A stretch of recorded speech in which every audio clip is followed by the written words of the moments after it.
Šī nav tikai šī ēka, ko jūs šobrīd redzat. Tas ir sliežu ceļš 9 km garumā līdz pat Krievu salai ar pārvadu pār Daugavgrīvu šoseju. Un tas pilnīgi noteikti atslogos Rīgas centru no kravām, vēl jau vairāk lieli plāni saistībā ar Krievu salu. Šis ir ļoti nozīmīgs infrastruktūras objekts ne tikai Latvijas dzelzceļam, ne tikai Rīgai, ne tikai Daugavas kreisajam krastam, bet arī visai Latvijai.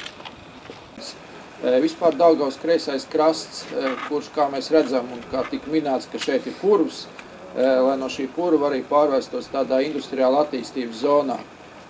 Pa šīm sliedēm, kuras tagad ir jaunas uzliktas, jā, projekts tiešām, kā mēs esam plānojuši 2 gadu posmā, uzņēmēji pārcelsies no esošajām vietām pilsētas centrā, tas ir Streks un centrālais termināls uz Krievas salu, tad katru dienu pa šīm sliedēm ripos pēc biznesa plāna 500 vagonu ar oglēm.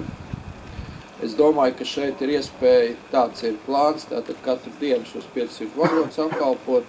Es domāju, ka šeit vēl parādīsies citas biznesa iespējas, jo šie Krievas salas termināli ir multifunkcionāli, beramkravu termināli. Tas nozīmē, ka ir iespējas attīstīt arī gan šķēmbas, gan metālūžas, gan jebkuras citas kravu veidus. Bet kopumā es gan no pilsētas viedokļa, gan arī no